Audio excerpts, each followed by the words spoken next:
Today I am taking exercise number 1.2. In that first example, this example is based on the mathematical definition of probability that we had discussed in the last video. A balanced coin is tossed 3 times. Find the probability of the following events. Now balanced coin is tossed 3 times. ठीक है, 3 बार in balance coin को toss किया है हमने, तो उसके possible outcomes कितने होंगे. ठीक है, टोटल नंबर ऑफ आउटकम्स कितने होंगे, मतलब आपका सैंपल स्पेस क्या होगा. तो सैंपल स्पेस जब आपको फाइंड करना है, टोटल नंबर ऑफ आउटकम्स आपको फाइंड करना है, तो आप कैसे फाइंड करेंगे. यहाँ पे तो हमें फाइंड करना है कि एक कॉइन है आपके पास, एक बैलेंस कॉइन है जिसे आप टॉस कर रहे हो 3 टाइम्स. क्लियर.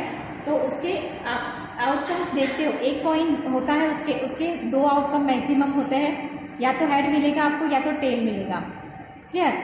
तो आप उसके टोटल, अगर उसको 3 टाइम्स टॉस करते हो तो उसके टोटल नंबर ऑफ आउटकम्स कैसे मिलेंगे आपको, तो 2⁻3. ठीक है, 2 का क्यूब कितना होता है, 8. So total number of outcomes यानी आपका सैंपल स्पेस जो होगा उसमें जितने आउटकम्स मिलेंगे आपको वो होंगे 8. ठीक है, तो आपका टोटल नंबर ऑफ आउटकम्स 8 मिलेंगे. तो वो 8 आउटकम्स कौन से होंगे. सो U इज इक्वल टू, या तो आपको हेड मिलेगा, पहले ऐसे लिख देना है आपको 4 बार, या तो पहले हेड मिल जाएगा या फिर पहले में टेल मिलेगा. क्लियर. ये पहले बार जब आपने एक्सपेरिमेंट किया तो इसका है. देन उसके बाद जब सेकेंड टाइम आप टॉस करते हो कॉइन को, तो सेकेंड टाइम सपोज अगेन आपको हेड मिल रहा है. क्लियर. यहाँ पे आपको हेड मिला, उसके बाद आपको दोबारा हेड मिला, फिर आपको मिला टेल, और उसके बाद आपको मिला दोबारा से टेल. क्लियर. तो ये हुआ आपका सेकेंड. और नीचे भी सपोज आपको दोबारा मिल रहा है टेल, 2 बार टी और 2 बार H.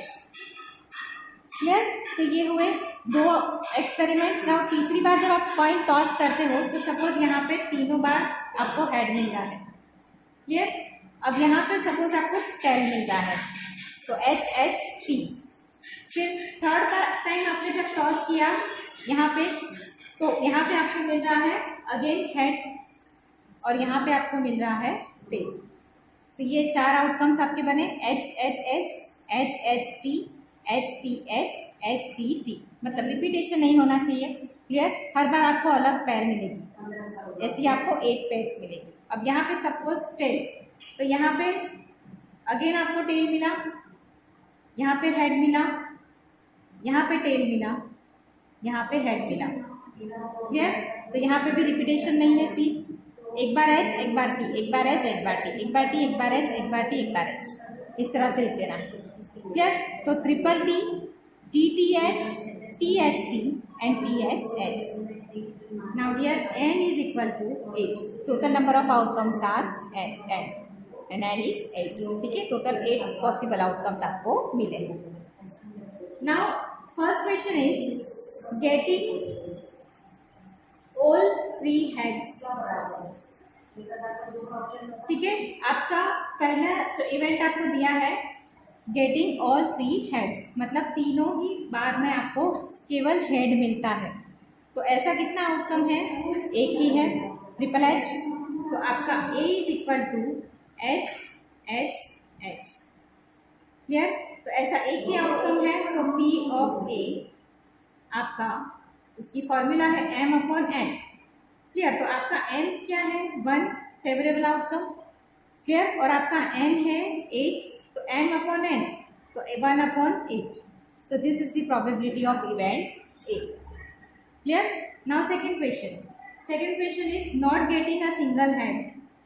Not getting a single head, मतलब एक भी हेड नहीं मिल रहा है. It means all 3 are tails, तीनों ही टेल्स हैं. ठीक है. तो यहाँ पे फेवरेबल आउटकम्स कितने होंगे, B is equal to triple T. यहाँ पे भी again M is equal to 1, N is 8. So your probability of event B is M/N is equal to 1/8. Clear. Now third question is getting at least 1 head. Getting at least 1 head. At least means greater than और equal to 1, चाहे एक हो चाहे एक से ज़्यादा हो। तो इतने इसके आउटकम्स कितने हैं?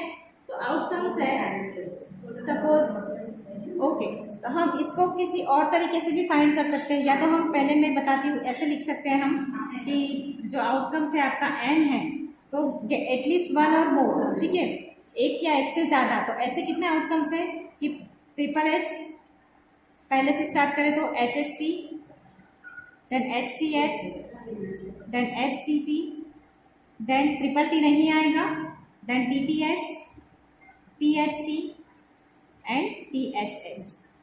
तो एक को छोड़ के बाकी सारे आउटकम्स है, मतलब 7 है total. m is equal to 7, n is equal to 8, so your probability is 7/8।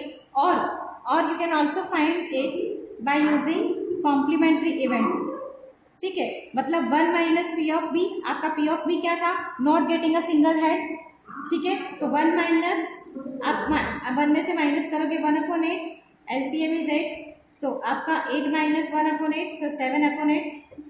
Same answer मिला आपको, clear. Next question, question number 4, getting more than 1 head, more than 1 head, this is event C. तो C is equal to favourable outcomes आपके क्या होंगे? मोर than 1 मतलब equal to का sign नहीं होगा, केवल ग्रेटर देन का साइन होगा, मतलब एक से ज्यादा, एक उसमें इंक्लूड नहीं होगा। तो ऐसे आउटकम्स कितने हैं आपके पास? Getting more than 1 head, okay. तो ऐसे आउटकम्स आपके पास है triple H, H H T, H T H, T H H, बाकी सब में सिर्फ एक ही है। तो यहाँ पे 4 आउटकम्स है आपके। तो m is equal to 4, n is 8, so your probability of event C m/8, n is equal to 4/8 is equal to 1/2, clear। next question number 5, getting at the most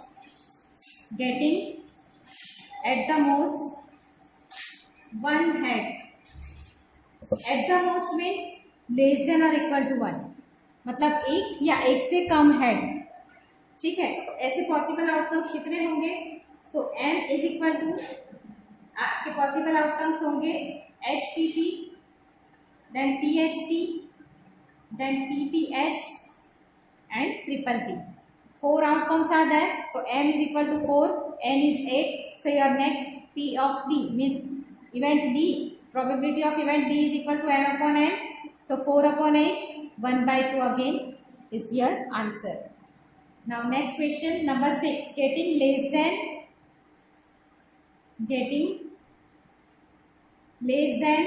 2 heads, less than 2 मतलब 2 include नहीं होगा, 1 या एक 1 से less than 1, ठीक है, ये दोनों चीजें उसमें इंक्लूड होगी। तो ऐसे आउटकम्स कितने हैं आपके पास? So n is equal to H T T, then T H T, then T T H, then triple T, clear. Again 4 outcomes, so p of e is equal to m/n, 4/8 is equal to 1/2 is the probability of event e, clear। 7, getting head and tail alternatively, मतलब एक head मिल रहा है एक tell मिलेगा, इस तरह से getting head and tail alternatively. तो ऐसे कितने आउटकम्स है? So m is equal to H T H and T H T, only 2 outcomes are there, okay। so next probability p of f, m/n, 2 outcomes are m and total outcomes are 8, so 2/8, so 1/4 is the probability of event f, clear। and the last question is getting more number of head than tail, getting more number of heads than tail, मतलब head जो है वो tell से ज्यादा होना चाहिए। तो ऐसे आउटकम्स कितने हैं आपके पास? h,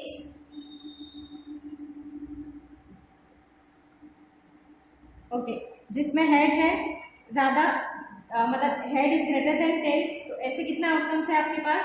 तो एक आउटकम है आपके पास H H T, okay, then H T H, then T H H and Okay. 4 outcomes are there, triple H. Okay, in these 4 outcomes head are greater than 10. Okay, so 4 outcomes are there, total number of outcomes are 8. So next event FG, G event is 4 by 8 is equal to 1 by 2. Clear? So in this way you can find out the probability using the mathematical equation that we had discussed in the last video. Clear? Okay, good morning. We were discussing about the mathematical definition of probability, and we have also calculated first example of exercise 1.2. Okay, today I am taking exercise means example number 2 of exercise 1.2. Two balanced dice are thrown simultaneously. Find the probability of the following events. First is the sum of number on the dice is 6. Second one we'll discuss later. Okay, so we are starting with whatever information is given. So it is said that two balanced dice are thrown simultaneously. Okay, so first of all we'll find out U means our sample space. Okay, and then after finding out sample space we'll find out probability for different events which are asked in the exercise. Clear? So how to find sample space that we had discussed in the last video also. Okay, now here in this example two balanced dice are thrown simultaneously. दो dice को यहाँ पे throw किया है एक साथ. Clear? तो उसके possible total number of outcomes कितने होंगे जो हमारा n है. क्लियर? तो how to find out n. तो यहाँ पे हमारे पास है कि एक डाइस अगर हम थ्रो करते हैं तो उसके टोटल पॉसिबल आउटकम्स कितने होते हैं 1 to 6, 1 2 3 4 5 6 मैक्सिमम 6 नंबर्स होते हैं. क्लियर? तो हमारे मैक्सिमम अगर हम एक डाइस ले तो उसके आउटकम्स 6 होते हैं. तो यहाँ पे दो डाइस है तो 6^2. क्लियर? तो आपके टोटल नंबर ऑफ आउटकम्स कितने होंगे 36. समझ आया इतना? ना वो 36 आउटकम्स कौन से होंगे वो सब कुछ हमें लिखना है. क्लियर? तो U इज इक्वल टू, अब आपको एक बात ध्यान में रखनी है कि पहली बार पहले डाइस पे 1 आ रहा है हर बार अप टू 6. ठीक है, दूसरी बार 2, तीसरी बार 3 4 5 और मैक्सिमम नंबर्स होते हैं 6 to 6. क्लियर? अब यहाँ पे आपको स्टार्ट करना है 1 से. 1 देन 1 2 1 3 देन 1 4 1 5 एंड 1 6. 6 मैक्सिमम है, इसके बाद नहीं होगा कुछ भी. ठीक है, अगेन स्टार्टिंग फ्रॉम सेकेंड. तो 2 से स्टार्ट करते हैं तो भी 1 2 अप टू 6 तक आपको लिखना है. बस ऐसे ही आपको आउटकम्स बनानी है pair. 2 2 then 2 3 2 4 2 5 and 2 6. Similarly for third one 3 1 3 2 3 3 3 4 3 5 and 3 6. Then 4 1 4 2 4 3 4 4 4 5 4 6. Then 5 1 5 2 5 3 5 4 5 5 and 5 6. Here now 6 1 6 2 6 3 6 4 6 5 and 6. Clear? So these are the total number of outcomes when you are throwing two dice simultaneously. Clear? So these are the total number of outcomes you will get. This is your sample space U. Now starting with the first question. First question is the sum of numbers on the dice is 6. Okay? So first question is the sum of numbers on the dice is 6. मतलब sum means total. ठीक है, दो numbers जो है यहाँ पे जो पैर है दोनों का टोटल कितना होना चाहिए 6 होना चाहिए. तो ऐसी कितनी पैर्स है? So A is equal to event of the sum of number on the dice is 6. This is your event A. So A is equal to ऐसी कितनी पैर्स है जिसका टोटल 6 हो रहा है? So 1 5 then 2 4 then 3 3 then 4 2, then 5 1। Clear? इन सभी का टोटल 6 हो रहा है। तो ये सारे पेयर्स हम लिखेंगे 1 5, then 2 4, then 3 3, then 4 2 and 5 1। Okay, तो ये कितनी पेयर से 1 2 3 4 5, तो हमारा m क्या होगा 5। क्लियर? n है हमारा 36, तो आपकी probability of a p of a क्या होगी m by n 5/36। Clear? Now second question is the sum of numbers on the dice is not more than 10। मतलब जो उनका टोटल है, दो पैर जो पैर हमने बनाई है उन दोनों का जो टोटल है, ठीक है, वो 10 से ज़्यादा नहीं होना चाहिए, नॉट मोर देन 10। क्लियर?